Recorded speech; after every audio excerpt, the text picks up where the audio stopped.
Assalamualaikum dan salam sejahtera. 4 teras perjuangan Gabungan Rakyat Sabah GRS dijadikan asas manifesto gabungan itu pada pilihan raya umum ke-15 PRU15. Ketika melancarkan manifesto itu di Kota Kinabalu, Pengerusi GRS Datuk Seri Haji G. Noor yang juga Ketua Menteri Sabah menegaskan 4 teras perjuangan itu ialah Sabah First, Sabah Forward, Sabah Prosper dan Sabah United. Jelas beliau, manifesto itu juga merangkumi 13 tunjang utama yang digubal dengan mengambil kira pandangan dan sentimen rakyat Sabah berpandukan 4 teras perjuangan GRS. Antaranya memperkasa ekonomi negeri dan rakyat Sabah, merangkumi sektor pertanian, perindustrian dan pelancongan. Meneruskan usaha tuntutan ke atas hak-hak Sabah daripada persekutuan serta meneruskan usaha menuntut kawasan parlimen di Sabah untuk ditambah. Kejayaan lebih 2 tahun kerajaan GRSBN dipimpin beliau, Haji G juga mahu rakyat terus memberikan mandat kepada GRS dan BN pada PRU 15 ini. Baiklah, dalam kita melihat kepada manifesto GRS itu, ingin juga saya bawakan mengenai daftar pemilih atau pengundi berdaftar untuk negeri Sabah itu. Kalau kita dapat lihat di sini, jumlah pengundi itu adalah 1,089,387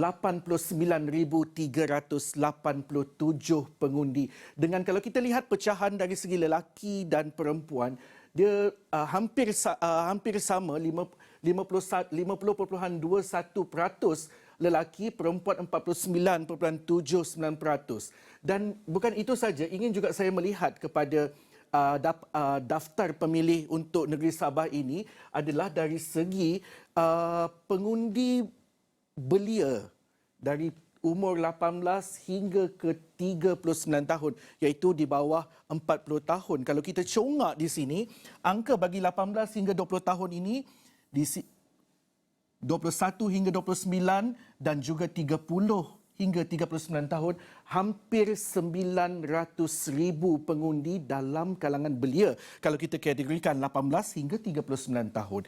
Dan itu juga adakah dengan manifesto yang dibentangkan atau dilancarkan oleh Pengerusi GRS tadi, Datuk Seri Haji G. Noor, adakah boleh memberi pola pengundian itu dapat kita lihat akan merujuk ke atau memilih calon-calon daripada Gabungan Rakyat Sabah GRS dan juga rakan mereka, kerjasama mereka iaitu BN, Barisan Nasional.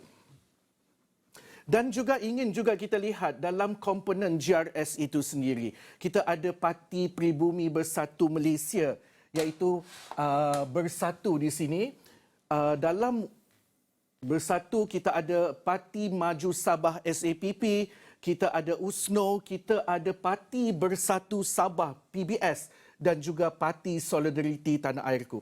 Kalau kita lihat kepada agihan kerusi dalam GRS itu, bagi menghadapi pilihan raya umum ke-15, Bersatu mendapat 6 kerusi, SAPP mendapat 1 kerusi, Parti Bersatu Sabah dapat 4 kerusi, manakala Parti Solidariti Tanah Airku mendapat 2 kerusi dengan total semuanya 13 kerusi. Tetapi rakan komponen dalam GRS itu iaitu USNO tidak diberikan sebarang kerusi tetapi terus menyokong GRS, terus menyokong di belakang GRS bagi memastikan calon-calon yang diletakkan oleh GRS dan BN pada PRU ke-15 ini akan menang. Dan dalam kita melihat kepada sentimen rakyat dengan 13 tonggak utama itu, dan sudah pasti wartawan kita Hasimi Muhammad yang sudah berkampung hampir saya rasa 17 ke 18 hari mungkin telah bertemu dengan pemimpin-pemimpin tempatan,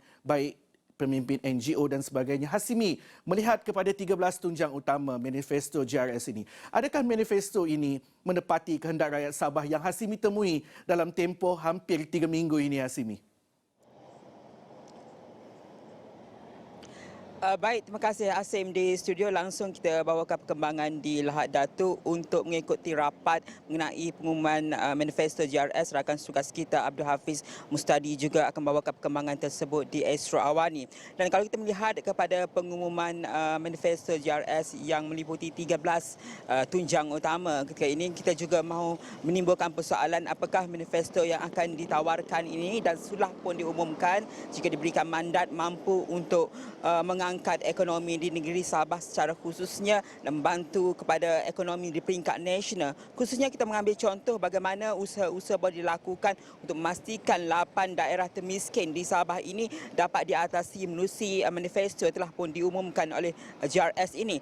Kalau kita lihat secara asasnya, Asim, bagaimana manifesto ini kalau kita lihat pada cerminan ataupun hasrat daripada rakyat di Sabah yang kita temui dalam tempoh hampir 3 minggu ini berada di Sabah, khususnya di bahagian barat, selatan dan juga timur di Sabah ini, kita melihat kepada bagaimana rakyat mahukan kestabilan dan juga ekonomi, khususnya dari aspek peniaga kecil ini diberikan manfaat untuk mereka memastikan bagaimana perusahaan mereka dapat dikembangkan. Begitu juga dalam kalangan belia bagaimana usaha-usaha memastikan kumpulan ini mendapat pendidikan ataupun peluang pekerjaan yang lebih luas. Jadi kita melihat kepada 13 tunjang utama yang diumumkan dalam manifesto JRS itu, saya kira secara asas ini kalau saya melihat ia merangkumi daripada aspek golongan B40, M40, belia, wanita dan juga aspek ekonomi secara keseluruhan di Sabah ini. Kerana kita melihat kepada pengerusi JRS, Datuk Seri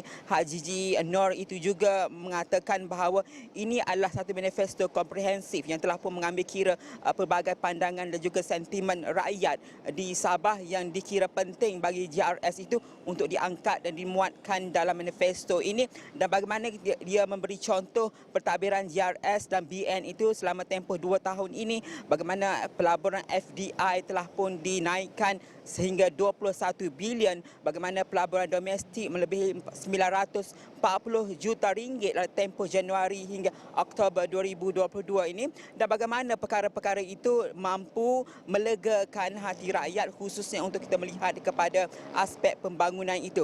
Dan kalau saya kira lah dari segi belia, saya mengambil contoh satu elemen yang agak penting juga ditekankan dalam manifesto yang diumumkan sebentar tadi, antaranya adalah menggalakkan pelibatan belia dalam arus pembangunan negara, yang mana telah pun ditekankan oleh Datuk Seri Haji, bilangan pelibatan belia sekurang-kurangnya 30% dalam pengubah dasar. Bagaimana perkara ini boleh direalisasikan, khususnya kita melihat kepada keterlibatan golongan pengundi pertama kali, golongan belia ini akan tertarik dengan tawaran-tawaran yang diberikan oleh JRS ini, khususnya pelibatan belia 30% dalam mengubah dasar. Dan juga kita melihat kepada aspek wanita dan juga keluarga dan masyarakat ditekankan secara keseluruhannya, merangkumi juga termasuk juga aspek-aspek dari segi keselamatan, pendidikan dan kesihatan. Ini perkara-perkara yang wajar dipertimbangkan, khususnya kita melihat kepada aspek pendidikan.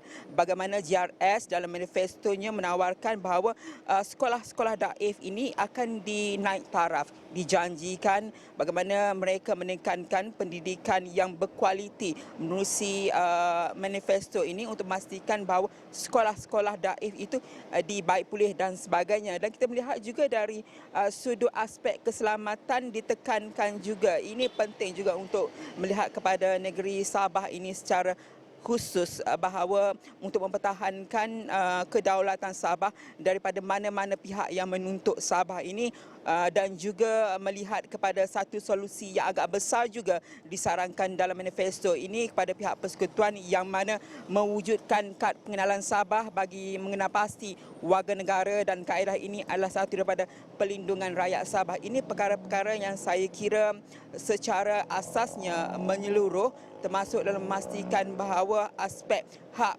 Sabah itu seperti mana termaktub dalam perjanjian 1963 boleh diangkat dan dituntut sewajarnya jika gabungan ini dan juga BN diberikan mandat pada PRU 15 ini. Dan juga menarik adalah yang poin ke-12 juga Hasim, saya kira memastikan kestabilan politik, perpaduan kaum, keadilan dan kesejahteraan rakyat, yang mana seperti mana kita jangkakan bahawa manifesto ini telah memasukkan tuntutan ataupun syor untuk melantik timbalan Perdana Menteri dari Sabah, lagi signifikan untuk memastikan keselamatan dan pembangunan di negeri bawah bayu ini, Asim. Hasimi, betul panjang Hasimi mengulas mengenai manifesto 13 tujak utama itu.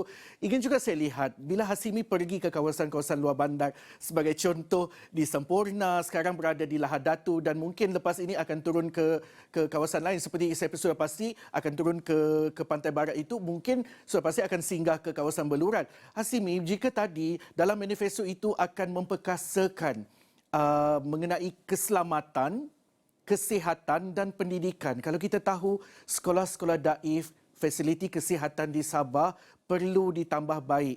Sebelum ini rakan-rakan kita Esro Awani di Sabah itu, baik Radi Muslim, Muhammad Hafiz Mustadi dan sebagainya, ada membuat tinjauan mengenai keluh kesah rakyat itu. So dengan manifesto ini tidak lagi perlu kerajaan GRS itu menunggu dana daripada persekutuan semata-mata untuk membangunkan atau membaik pulih sekolah-sekolah daif maupun hospital daif di Sabah, atau mungkin perlu ditambah baik fasilitinya.